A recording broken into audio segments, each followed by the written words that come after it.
प्रणाम।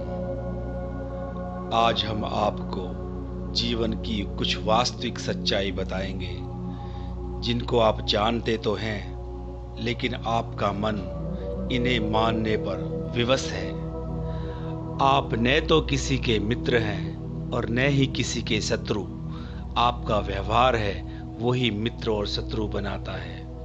ये बात आप भली भांति जानते हैं कि यदि आप अपनी जुबान से किसी को कड़वे शब्द बोलेंगे तो वो आपका मित्र कभी नहीं बनेगा। वो हमेशा आपको शत्रुता की भावना से ही देखेगा। इसलिए कोशिश करें कि ज़्यादा से ज़्यादा अपनी जुबान से कड़वे शब्द न निकालें और कोशिश करें मित्रता के भाव उत्पन्न करने का। आपके लिए कुछ भी असंभव नहीं है यदि आप संकल्प कर सकते हैं और उसका आचरण कर सकते हैं, क्योंकि यही सफलता का नियम है। आप कोई भी मन में संकल्प कर लें और उसका आचरण करें और सफलता आपके झोली में ही होगी।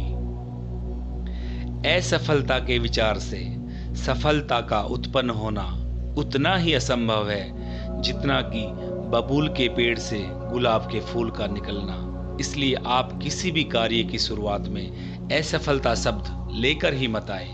आप सफल निश्चित हो जाएंगे। आप सिर्फ सफलता ही के बारे में सोचें। क्रोध में व्यक्ति अपने मन की बात कभी नहीं कहता, बल्कि वह दूसरे के दिल को दुखाना चाहता है। इसलिए जब भी कभी आपको क्रोध आए तो आप शांत रहिए, क्योंकि क्रोध करने से क्या आपके मन के अंदर 20-30 सेकंड के लिए वो जो भाव निकलेंगे उससे दूसरे व्यक्ति का मन दुखी ही होने वाला है। इस बात का बोध होना कि तुम अज्ञानी हो ही ज्ञान की तरफ एक महान कदम होता है। इसलिए अपने आप को पहचानो। अगर आपसे आपके अंदर कोई कमी नजर आ रही है, इसका मतलब उस कमी को सुधारने का आपको एक मौका मिला है। आप उसे सुधार कर महान बन सकते हैं। यह जरूरी नहीं है जो बाहर से बुरा हो वह अंदर से भी बुरा हो। कई बार बाहर से अच्छा दिखने वाला व्यक्ति अंदर से कितना बुरा हो सकता है, ये हम सोच भी नहीं सकते। इसलिए किसी के चेहरा से किसी की पहचान मत कीजिए।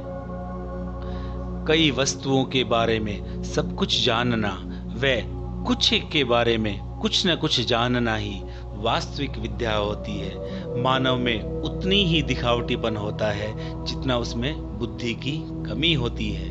इसका मतलब जो बनावटी लोग होते हैं वो सिर्फ बाहरी परिवेश को देखते हैं, लेकिन जो बुद्धिमान लोग होते हैं वो अंदरूनी ज्ञान को देखते हैं। मनुष्य का मरना उतना दुखद नहीं होता जितना कि वो मनुष्यत्व की मौत कर देता है, मानवता को मार देता है। सच्चा मित्र वह है जो दर्पण की तरह तुम्हारे दोषों को तुम्हारे सामने दर्शाए। जो तुम्हारे अवगुणों को गुण बताता है वह आपका सच्चा मित्र कभी भी नहीं हो सकता। महापुरुषों का यह लक्षण हमेशा से रहा है कि वह तुच्छ बातों को तुच्छ ही समझता है और महत्वपूर्ण बातों को महत्वपूर्ण ही समझता है। जिसने इतना ही बता दिया कि उसके पास कोई भेद है तो उसने आधा भेद तो खोल ही दिया, शेष आधा शीघ्र ही खुल जाता है। यदि आप चाहते हैं कि आपके मरने के बाद भी संसार आपको भूल ना पाए, हमेशा याद रखें तो आप या तो पढ़ने योग्य रचनाओं की सृष्टि करें या वर्णन करने योग्य ऐसा कोई काम कर जाए जिससे आपको हमेशा याद किया जाए। जिस वस्तु का आज कोई अस्तित्व नहीं है उसे हम विश्वास से उत्पन्न कर सकते हैं। ये होती है मन की पावर। जो तर्क को सुने नहीं वह कट्टर है, जो तर्क कर ना सके वह मूर्ख है, और जो तर्क देने का साहस ना कर सके वह गुलाम होता है।